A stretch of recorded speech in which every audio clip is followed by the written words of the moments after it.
habitual a esta hora y tal como nos comprometimos hace unos momentos, vámonos de lleno a nuestra mesa de análisis. Por ello le doy la bienvenida a Luis Osorio, analista del sector aéreo, socio director de OR Consultores y exdirector de la Cámara Nacional de Aerotransportes. Muy buenas tardes, Luis. Alberto, muy buenas tardes, un gusto como siempre poder platicar contigo y con todos tus. Muchísimas gracias, Luis, y también le damos la bienvenida a Ángel Iturbe Strop, controlador aéreo y piloto comercial retirado. Gracias, Ángel, por estar con nosotros. Un placer, a la orden. Vamos a comenzar a darle un panorama general a la ciudadanía que nos está viendo en estos momentos.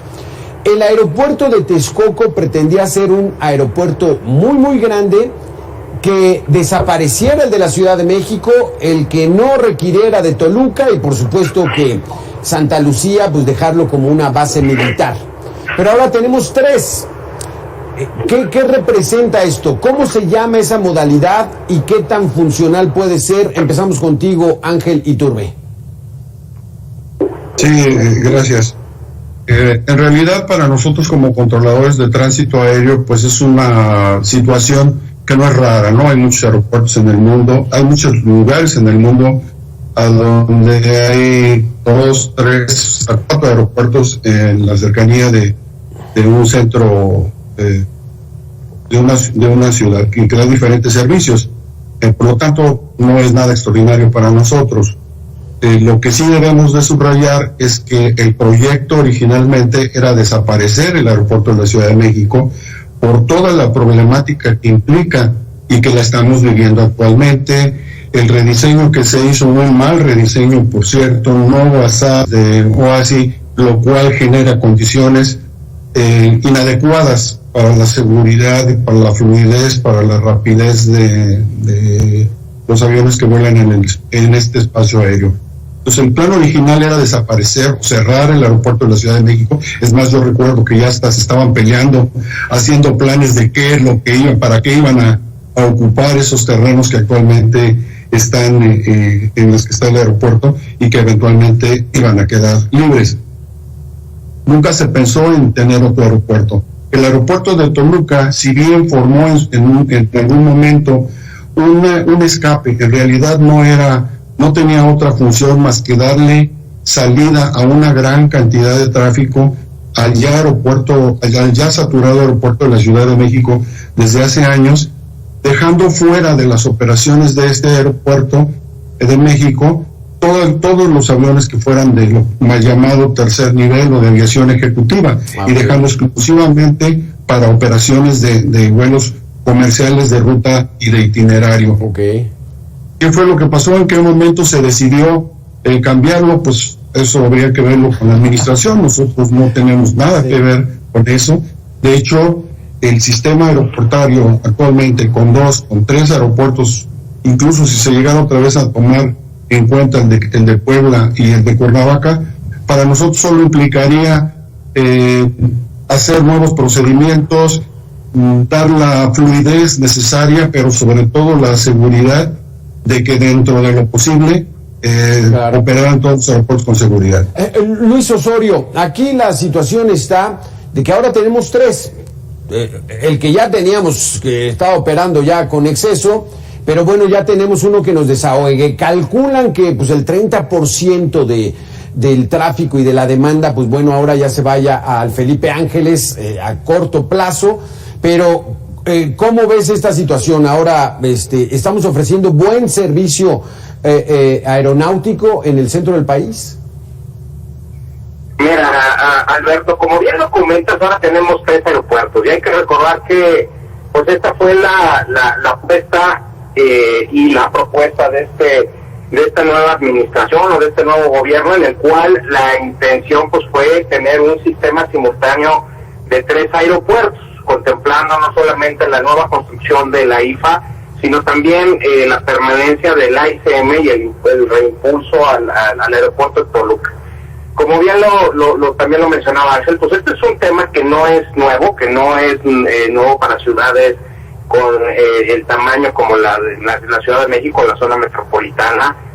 Existen varios sistemas de aeroportuarios y sin duda alguna es un sistema que puede que puede darse. Sin embargo, bueno, pues hoy tenemos la inauguración tan esperada de este aeropuerto y tan polémico que ha sido en los últimos años, y que viene ya a darle la configuración a la respuesta que está proponiendo este gobierno, de darle salida a la saturación que tenía la ICM. Hay que recordar que la ICM en el 2019 terminó con un número de 50 millones de pasajeros alrededor, lo cual ya tenía una saturación evidente, porque bueno, pues era un aeropuerto con una vocación de 32 millones en su inicio que se estaba proyectando. Entonces era evidente la necesidad de hacer un proyecto que le diera desahogo. Sin embargo, los números que se han manejado o que se manejaron en un principio de este aeropuerto, de mencionar que podría estar manejando entre los 15 y los 19 millones de pasajeros en los primeros años, pues fue muy optimista. Hoy estamos con un aeropuerto que si bien en la parte de infraestructura el ejército ha hecho un desempeño impecable, en la parte tiene problemáticas muy específicas, como la parte de la conexión terrestre, como la parte de la degradación en su momento que hizo la FAA México en la categoría de inspección de seguridad. Y esto, bueno, pues le pone ciertas limitantes que van abonando a que no se vayan a cumplir estas metas. Sí. Hoy solamente tenemos 3 líneas aéreas nacionales que van a estar participando, y que, bueno, pues tendremos que ver cómo se desarrolla en los siguientes meses y años este sistema para darle precisamente esta configuración que necesita la demanda de México. Aquí, Ángel, por ejemplo, ¿qué es la conectividad? ¿Qué es esa conectividad que debe haber entre los aeropuertos? Platícanos para que la gente vaya entendiendo y se vaya dando una idea de cómo va a ser del Felipe Ángeles al de la Ciudad de México. Bueno, mira, básicamente no es materia de control de tránsito aéreo. La conectividad es una cuestión operativa de las compañías, de la demanda del pasajero, dónde se requiere, cómo quieren transportarse, qué rutas quieren transportarse, qué aerolíneas, pero es evidente que para que funcione como conectividad debe de haber justamente, y esa es la palabra, forma de conectar un aeropuerto con el otro de una manera eficiente, de una manera económica y de una manera segura, sobre todo. Aquí nosotros, en realidad, no siendo materia de control de tránsito aéreo, pero diciéndotelo como ciudadano, sí, pues yo no sé, como mencionaban hace un momento, pues cómo te vas a transportar del aeropuerto de la Ciudad de México al aeropuerto de Santa Lucía para conectar un vuelo. Porque aquí ¿qué es? O sea, viene alguien de Tijuana, cae al aeropuerto internacional Felipe Ángeles, pero su vuelo a Europa pues, sale de la Ciudad de México, entonces vuela aquí y muévete para acá y de ahí te vas. La experiencia personal en otros aeropuertos, la experiencia personal en otras ciudades es que tú, desde que estás planeando tu vuelo, tienes que programarte cómo vas a hacer esa conectividad. Generalmente las compañías aéreas y las compañías que se dedican a vender boletos hacen el plan para que sea lo más eficientemente posible tu traslado. Es decir, si tú vas a viajar de Tijuana a Europa, pues la compañía y la conexión es en el aeropuerto de la Ciudad de México, la compañía aérea que te va a transportar de Tijuana a México busca la manera de que a ellos no les vaya ni a los pasajeros a generar una problemática hacerlo. Es decir, te van a mandar al aeropuerto de México para que puedas hacer la conexión. Eso es lo lógico, eso es lo natural, eso es lo más económico, lo más eficiente. Porque pues hay que transportar al pasajero y a la carga también, su equipaje. No lo puedes dejar en manos del usuario. Eso sí, si tú como usuario, aún viendo esas desventajas, te convence que es más barato, que es más fácil trasladarte en esas condiciones, salirte de un aeropuerto, viajar 1 hora, 2 horas, cargando tu equipaje para ver si llegas a tiempo al otro aeropuerto y no perder tu vuelo, pues es una decisión personal. Exacto. Del pasajero. En lo absoluto es eficiente. Aquí déjame preguntarle a Luis, ¿por qué en estos momentos las líneas aéreas internacionales no están solicitando sus espacios en el nuevo aeropuerto Felipe Ángeles? Bueno, mira, hay creo que muchos factores por lo que se pueda estar dando este fenómeno. Uno de ellos, evidentemente, con nuestro principal socio comercial aéreo, que es Estados Unidos, pues es esta limitación de la degradación de la categoría 1-2, lo cual no te permite abrir, uno de los limitantes que tiene es no permitirte abrir rutas nuevas. Entonces, al ser un aeropuerto de nueva creación, pues ahorita está suspendida esta parte de la posibilidad de tener nuevas rutas. Y bueno, de ahí también podemos añadir que venimos todavía de un ciclo que no ha terminado la pandemia, que no hemos regresado a los índices, por más cercanos que estemos en el número de pasajeros al 2019, no hemos llegado. Y bueno, pues el mercado se está recomponiendo y se está reconfigurando. Creo que es una cuestión de tiempo en que empiece a evolucionar todos estos temas. Además, pues obviamente están expectantes de ver cómo resulta, porque ha habido demasiada polémica que ha salido del ámbito técnico y se ha instaurado en la grada política. Entonces, lo que se tiene que ver en temas claros es que este es un aeropuerto que inicia ya funcionamientos hoy, que es un aeropuerto que hay que aclararlo, que no está completo, y dicho por el mismo gobierno, ¿no? O sea, son 3 fases de ese aeropuerto. Hoy está nada más la primera, en un edificio terminal, o una parte del costado del edificio terminal, en el cual se pretende transportar en los primeros 3-4 años alrededor de 20 millones de pasajeros. De ahí se gana una segunda fase, en donde termina, es un espejo del segundo edificio terminal, y una tercera fase final, en la cual ya tengas ahí alrededor de la expectativa de darle plenitud al aeropuerto con aproximadamente 85 millones de pasajeros. Esto obviamente tiene que ir acompañado del crecimiento de la demanda. Si vemos el comportamiento de la última década, pues se dio de una manera constante a doble dígito y duplicó la demanda de los pasajeros, rompiendo el techo de 100 millones. Entonces, eso es lo que se estaba proyectando hasta el 2019, y 2020-2021 son atípicos por el fenómeno pandemia, y entonces eso te da una regresión que tendremos que ver cómo evoluciona, y por eso tendrá que ser más lento la evolución, digamos, de las operaciones en el AIFA. Ángel Iturbe, desde el punto de vista del controlador aéreo, hay una distancia al parecer de 50-55 kilómetros entre el Aeropuerto Internacional de la Ciudad de México y el Felipe Ángeles. Pero en el espacio, pues esa distancia es distinta. Ahí están muy al pendientes los controladores aéreos de uno y otro aeropuerto para estar ahora sí que controlando todos los vuelos que van a llegar. Ahora sí entramos en mi materia. En realidad sí, los espacios aéreos son muy diferentes a los espacios terrestres y a las necesidades del aeropuerto y de los pasajeros con respecto a moverse entre un aeropuerto y otro. En la cuestión del control de tránsito aéreo, el aeropuerto, el espacio aéreo que está sobre la Ciudad de México ya tiene mucho tiempo saturado, y para la operación de aeropuertos tiene muchas restricciones por la orografía que se encuentra alrededor de la Ciudad de México, que solo permiten la entrada y salida de los vuelos de una manera segura, ordenada, fluida, por el norte. Y el norte es justamente donde está el aeropuerto Felipe Ángeles. Lo que sí te puedo decir de manera contundente, y pues lo podríamos eso incluso comprobar a través de simuladores de control de tránsito aéreo y de vuelo que se utilizaran de manera simultánea, que no lo han hecho, o al menos si lo han hecho no lo han demostrado, que operen simultáneamente los dos aeropuertos. Las trayectorias no tienen o no garantizan por sí mismas la separación segura entre las aeronaves cuando se operan del aeropuerto de la Ciudad de México y el aeropuerto de Felipe Ángeles simultáneamente. Es decir, sí pueden convivir los dos aeropuertos, sí pueden operar los dos, pero no, las operaciones aéreas no pueden ser simultáneas. Tendrán que alternarse las de un aeropuerto con las del otro.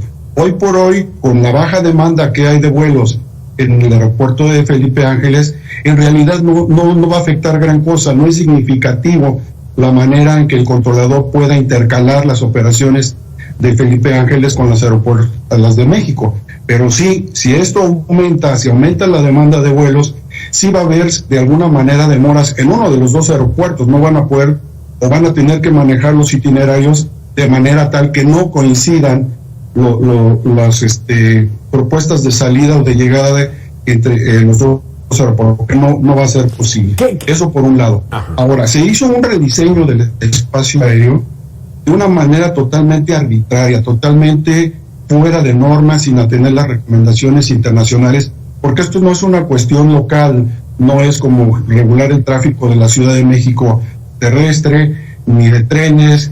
En la cuestión aeronáutica es muy delicado y se tienen que seguir normas internacionales que están establecidas y que México está comprometido a cumplir con ellas o a mejorarlas incluso. Si no va a cumplir con alguna de esas recomendaciones, tiene que mejorarla y tiene que informarle al resto del mundo. Repito, se hizo un rediseño del espacio aéreo de México, pero el más problemático, donde se han generado gran cantidad de incidentes, algunos muy graves, los oculta CENEAM, la Dirección General de CENEAM, no ha permitido tener acceso a esos incidentes, no se han hecho investigaciones, no se han tomado medidas, porque el objeto de hacer una investigación sobre un incidente es ver qué fue lo que lo causó y buscar las recomendaciones o cambios que haya que hacer para que no vuelva a ocurrir. Entonces ahorita en realidad no tenemos información completa, pero sí sabemos que se han generado gran cantidad de incidentes sin operar el aeropuerto de Santa Lucía. Está iniciando sus operaciones hoy. Sí. Yo creo que el razonamiento más lógico es que si no estaba operando había incidentes, ahora que está operando va a haber más incidentes. Por supuesto que los conocimientos, habilidades y la buena disposición de los controladores, siempre estamos haciéndolo hasta lo imposible porque esto no ocurra. Pero CENEAM ha estado generando constantemente condiciones de peligro para la navegación aérea. Aquí nos das dos noticias muy importantes, Ángel. Al mismo tiempo no van a poder estar operando. ¿Qué es más complicado? ¿Que salga del aeropuerto de la Ciudad de México o que vayan llegando los aviones? ¿Cuál es la mayor complicación para un controlador aéreo? Mira, en realidad cualquier cosa, porque varían mucho las condiciones. El uso de las pistas, van a despegar o aterrizar en un sentido en Santa Lucía o en México, dependiendo del viento. O sea, eso es una cuestión en la que no podemos hacer nada. El viento se va a mover como quiera hacerlo el viento, por una parte. Eso es nada más hablando de viento. Pero si le agregamos condiciones meteorológicas adversas como tormentas eléctricas, como torbellinos, estaba viendo hace rato algunos reporteros dando la nota y a espaldas de ellas estaban formando remolinos. Yo como piloto te puedo decir que si ves el remolino es porque el movimiento del aire está desordenado y te puede generar una condición peligrosa para la operación, ya sea de aterrizaje o despegue, que es cuando está más cerca del suelo. Entonces, todos esos factores van a influir en la complejidad de la operación. Lo que sí, ya estando en el aire, las trayectorias que están actualmente diseñadas son conflictivas.